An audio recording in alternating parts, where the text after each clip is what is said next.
What's going on there, guys? We back with another one. Today we got to talk about Coach Prime and Colorado State coach Jay Norvell. Now, he spoke about Coach Prime and them the other day, and he said that Shedeur Sanders saved them, but he wasn't, or at least to me, he didn't come off in a disrespectful light. He was talking about some aspects of the game that TCU and Nebraska played better, you know.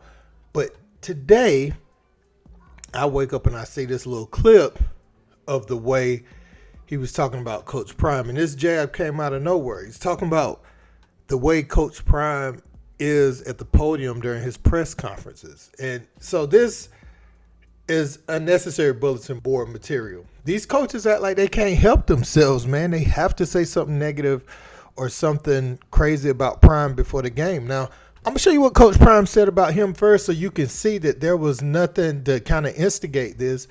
He just drubbed this up out of thin air and threw this shot. Let's check it out. Okay. Yeah, I'm what I hear, I haven't met this gentleman, but I hear he's a good man. I know he's a great coach. He has those guys playing hard. I like that. I like that. I'm glad he said that. I like that. And just for you, I mean, I'm just curious what it means for you each time you do get to face another fellow black head coach on the other sideline. I know this will probably be the only time this year. Unfortunately, one of the brothers got to lose when you face another black head coach, unfortunately, and you want to see us win. I mean, that's the thing. But besides that, man, it's just tremendous getting this opportunity and allowing the nation to see that we are more than capable of doing a suffice and sufficient and a great job. So I'm happy he pointed that out, and I have the utmost respect for him, truly. Now, after Coach Prime said all those glowing things about this young man, this is what he had to say in response. And I sat down with ESPN today, and I don't care if they hear it in Boulder. I told them I took my hat off and I took my glasses off, and I said, when I talk to grownups, I take my hat and my glasses off. That's what my mother taught me. So it's going to be really interesting. We've heard about game day being there. We've heard about, what's the other Fox people, whatever that is. Kickoff. They're there. Stephen A's going to be there. They're telling me The Rock's going to be there and Kevin Hart. It doesn't really matter. What matters is what's on the field. And so we're really, really excited about that.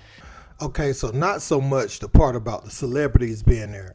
Obviously, that's true. It don't matter who's at the game. You got to get between the lines and perform. That it is what it is.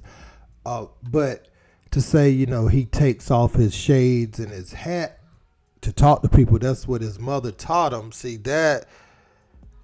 Prime and his kids are going to interpret that as, you talking about their grandmother, you talking about Coach Prime's mother and the way she raised them.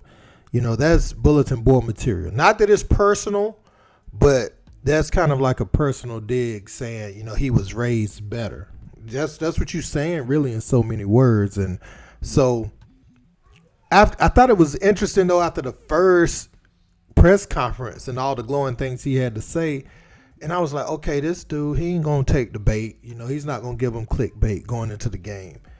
And we come back a few days later, and here this is, man. And, I gave him props the other day when he was talking about Shedeur Sanders and everyone else. And I don't think this is too bad. I like a little trash talk in the game. But when you're overmatched, on offense like this, it's probably better that you don't give them some bulletin board material, when you're going into their house. But I get it. You'll have your fans will be there too. It's an in-state rivalry.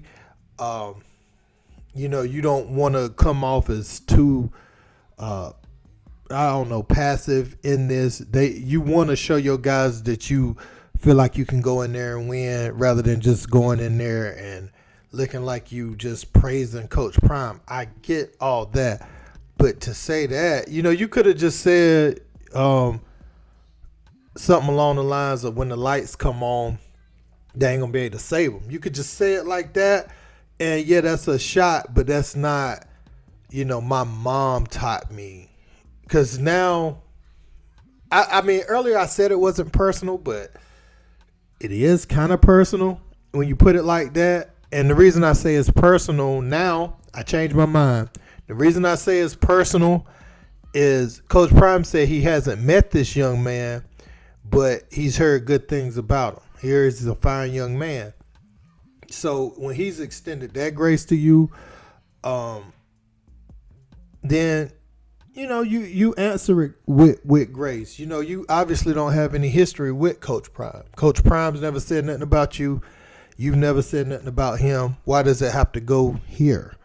Why does it have to go to my mom taught me to, as if his didn't? That I thought that was a crazy bar that he gave him. But ready to see this game now. I think this game is going to be amazing.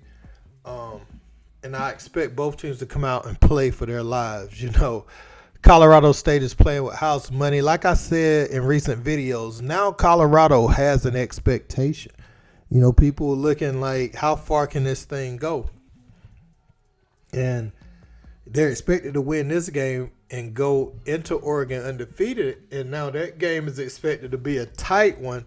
Whereas when you looked at the schedule at the start of the season, you were like, yeah, if by some way they come into this game, 1-2 or 2-1, then they definitely probably lose the Oregon game. And now we're looking at it like, Oregon better be careful, because we weren't so concerned about Shador. We weren't so concerned about Travis Hunter, even Dylan Edwards, even though he's a freshman.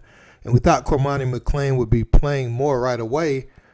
But Xavier Weaver and those guys, they are nice. Now, Xavier had a good college career up to this point, so it's not totally a surprise. What I was surprised by, though, is the line. They're holding up so far against TCU and Nebraska. And so I want to see how they're able to perform against Oregon and USC. If they come through that undefeated, now we're looking at them like, can they get in the playoff? And you're looking at Shador or Travis Hunter after those games. If they're undefeated or only lost one game and they put up big numbers in those two games, you like, Heisman. One of these guys may win the Heisman. So, yeah, man, Colorado has expectations now. I say all that to say that. And Colorado State is coming in, and they looking to throw a monkey wrench in that. But I don't know if this bulletin board material was the wisest approach, because now they're on full alert. Their antennas is up, and we know how they play, how explosive they can be.